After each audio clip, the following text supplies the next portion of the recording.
हाँ, तो चलिए दोस्तों इसका प्रश्नावली 11.2 का पार्ट 2 आ गया है। प्रश्न 5 से लेकर 9 तक बताएंगे। वीडियो लास्ट तक देखिएगा। इन वीडियो को जितना हो सके अपने दोस्तों को शेयर भी कर सकते हैं। चलिए प्रश्न 5 है, कहता है पीतल से बने एक अर्धगोला कटोरे का आंतरिक व्यास कितना है? 10.5 सेंटीमीटर है।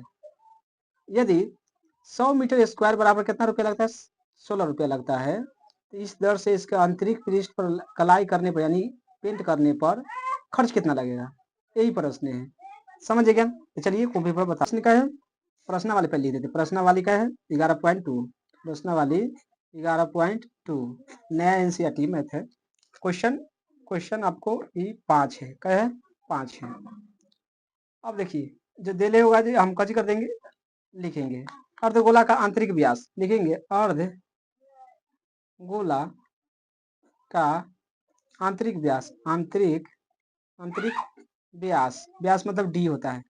देखिए अर्धगोला का आंतरिक व्यास दे दिया है कितना? 10.5 सेंटीमीटर। तो 100 सेंटीमीटर स्क्वायर बराबर क्या रुपया खर्चा लगता है? 16 रुपया लगता है। कितना रुपया? 16 रुपया। तो पहले अर्धगोला का वक्र पृष्ठ निकालेंगे तो लिखेंगे तो अर्धगोला का वक्र पृष्ठ कैसे का वक्र पृष्ठ का क्षेत्रफल क्या होता है? ये आपको पता होना चाहिए। अर्धगोला में तो अर्धगोला में आपको याद करना है क्या होता है? आंतरिक में बात करता है। तो 2πr²। तो 2 गुना पाई के मान 22/7। आर के मान अभी बताएं कितना होता है? अभी बताएं कितना है? 10.5 यह। तो इसको व्यास है तो आर बराबर निकाल लेते हैं। आर बराबर इसको आधा करेंगे तो 10.5 के आधा करेंगे तो 2 आ जाएगा। एक दशमलव हटाएंगे तो 10 बटा में कितना जाएगा? 20 यानी 105 बटा में 20 लिखेंगे। 105 बटा में 20 सेंटीमीटर है रहने दो। फिर 105 बटा में 20 सेंटीमीटर के स्क्वायर। अब देखिए अब काटेंगे, जो कटेगा तो काटेंगे, नहीं काटेगा तो छोड़ देंगे, है कि नहीं? 2 से काट देंगे, ई कदम एकदम खत्म। ये 10 आ गया यानी। फिर इसको अदा करेंगे तो कितना आ जाएगा? ये आ जाएगा कितना? 10। ये हो जाएगा कितना? 11। अगर काट देंगे तो कितना हो जाएगा? 21। अब गुना कर देंगे ऊपर का, भाग देने में अच्छा रहेगा। तो 11 में 21 से यानी 11 में 21 से गुना करेंगे तो कितना आएगा? 11 में 21 से कैसे कर देंगे गुना? तो 21 के 21, 21 के 21। अब जोड़ेंगे तो 1, 3 और 2। 231 में 105 से गुना कर देते हैं। 105 से कैसे कर देते हैं गुना? अब गुना करके 5 के 5, अब 5 या 15, हाथ में 1, 15 10 1 11। 0 से गुना करेंगे तो 0 0 आ जाएगा। उसके बाद फिर 1 से गुना करेंगे तो उतना ही आएगा। कितना आ जाएगा? 1, 3 और 2। अब सबको ऐड करते हैं। 5 5 1 1 2 3 1 4 और 2 कितना आ जाएगा? इतना आइए जाएगा। कितना आ जाएगा? 173। 173 पॉइंट लिखेंगे भाग दे के 173 25 कितना आ जाएगा? 25 सेंटीमीटर के स्क्वायर। बाटा में 100 आए मतलब 10 गुना 10 कितना होता है? 100। अब भाग देंगे तो इनमें से 2 अंक छोड़ के आ जाएगा यानी 173.25 सेंटीमीटर के स्क्वायर। समझ गया कि ना? अब इतना हो गया। इतना होने के बाद हम लिखेंगे अतः देखिए 100, यहाँ देखिए 100 सेंटीमीटर बराबर क्या रुपया? 16 रुपया। तो लिखेंगे चूंकि 100 सेंटीमीटर स्क्वायर बराबर क्या रुपया? 16 रुपया। तो 1 सेंटीमीटर बराबर बटा में चला जाएगा तो 16 रुपया बराबर बटा में 100। इतना हो गया। तो अब कुल खर्च निकालेंगे, है कि ना? कुल खर्च कितना रुपया लग रहा है? तो अब कुल खर्च में गुना कर देंगे, इससे आ जाएगा। तो इसमें गुना कर देंगे। कुल कितना है? 173.25 सेंटीमीटर के कजी स्क्वायर। दशमलव हटाएंगे, एक बार 2 जीरो और बढ़ जाएगा। अब 16 में गुना कर देंगे तो 16 में गुना करेंगे कितना में? 16 गुना 173.5 बटा में 4 गो जीरो हो जाएगा। क्या गो जीरो हो जाएगा? 4 गो जीरो। अब इतना में कजी करेंगे, गुना करेंगे तो आपको आने वाला है 16 में इतना से गुना कीजिएगा तो आपको आएगा 27 72 डबल 0 बटा में कितना है आपको आ जाएगा 4 को 0 एक 4 को तो 2 को 0 से 2 को 0 खत्म बच गया 2 तो 2 को दशमलव बैठ जाएगा तो लिखेंगे 27.72 आंसर हो जाएगा आंसर। प्रश्न 6 कहता है उस गोले की त्रिज्या ज्ञात कीजिए जिसकी पृष्ठीय क्षेत्रफल कितना दे 154 सेंटीमीटर स्क्वायर है। समझ आ कि ना, खतरनाक क्वेश्चन है। प्रश्न अब क्या आ गया 6।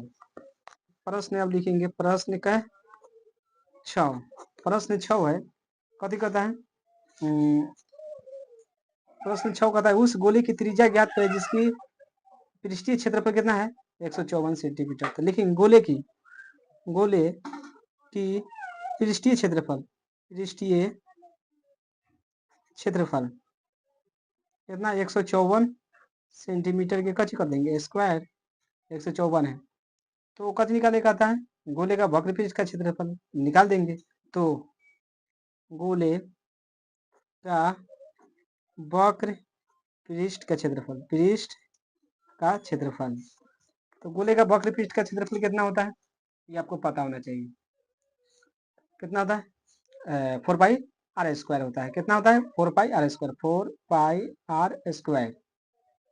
तो गोले का वक्र पृष्ठ का क्षेत्रफल ऑलरेडी दे दिया है 154 सेंटीमीटर के स्क्वायर बराबर करेंगे 4 गुना पाई के मान 22/7 आर के स्क्वायर हमको पता नहीं था आर स्क्वायर रह देंगे। अब क्या करेंगे 22 से काटेंगे तो इसको 7 दाम में कट जाएगा। क्या दाम में 7 दाम में 7 में से गुना होगा कटेगा नहीं ये हो जाएगा 7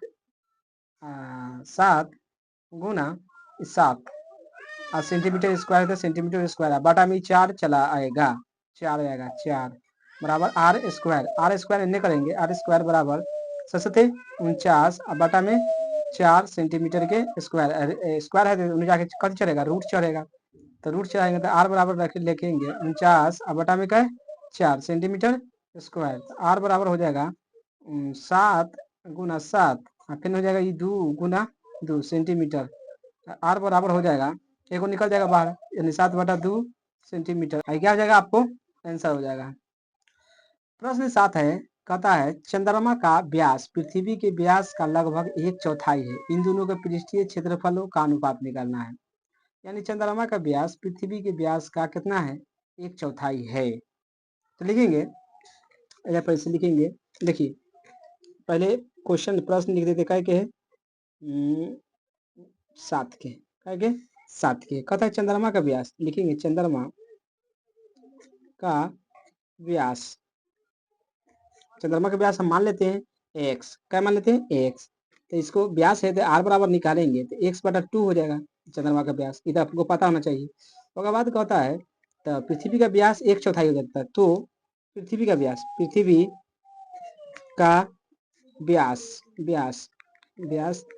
मतलब 1/4 हो गया। तो इसको व्यास है तो r बराबर निकालेंगे r2 ये r1 मान लो r2 हो गया बराबर 1/2 2 का लगाए कहे कि ऑलरेडी आधा करेगा व्यास को 8 × 4 तो ये हो जाएगा x बटा कितना हो जाएगा 8। अब हो गया तो अनुपात निकाले कभी कहते हैं